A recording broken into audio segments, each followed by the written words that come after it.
Hello friends, welcome to simple food. ഞാൻ ഇന്ന് വന്നിരിക്കുന്നത് അടിപൊളി മിക്സ്ഡ് ഉപ്പേരിയുടെ റെസിപ്പി ആയിട്ടാണ്. അത് നമുക്ക് ആവശ്യമായ ഇൻഗ്രീഡിയൻസ് എന്താണെന്ന് നോക്കാം. ക്യാരറ്റ്, പിന്നെ പച്ചക്കായ, പിന്നെ നമുക്ക് വേണ്ടത് ചേന. ഇത് മൂന്നും നല്ല സ്ലൈസാക്കി എരിഞ്ഞെടുക്കുക. പിന്നെ നമുക്ക് അതിലേക്ക് വേണ്ടത് ചെറിയ ഉള്ളിയും കരിവേപ്പിലയും പച്ചമുളകുമാണ്. ഇനി നമുക്കൊരു ചട്ടി വെച്ച് അത് ചൂടായതിന് ശേഷം അതിലേക്ക് വെളിച്ചെണ്ണ ആഡ് ചെയ്യുക.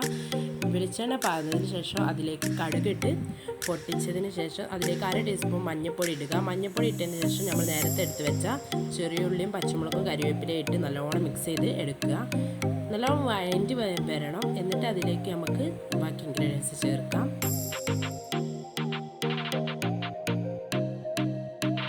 നല്ലോണം വഴറ്റി വന്നിട്ടുണ്ടെങ്കിൽ നമുക്കിതിലേക്ക് നമ്മൾ നേരത്തെ എടുത്ത് വെച്ച ചേനയും ക്യാരറ്റും പച്ചക്കായൊക്കെ ചേർത്തെടുക്കാം. അതൊക്കെ ചേർത്തിട്ട് നല്ലോണം മിക്സ് ചെയ്തെടുക്കാം.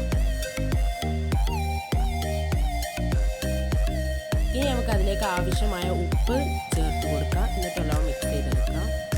പിന്നെ എൻ്റെ ചാനൽ ആദ്യമായിട്ട് കാണുന്നവരാണെങ്കിൽ ലൈക്ക് ചെയ്യുക, ഷെയർ ചെയ്യുക, സബ്സ്ക്രൈബ് ചെയ്യുക. സബ്സ്ക്രൈബ് ചെയ്യുമ്പോൾ തൊട്ടടുത്ത ബെല്ലൈക്കണോട് എനേബിൾ ചെയ്ത് കാണുന്ന വീഡിയോസിന് നോട്ടിഫിക്കേഷൻ കിട്ടും. ഇനി നമുക്കിതിലേക്ക് 1 കപ്പ് വെള്ളം ആഡ് ചെയ്തിട്ട് നല്ലോണം മിക്സ് ചെയ്തെടുക്കാം.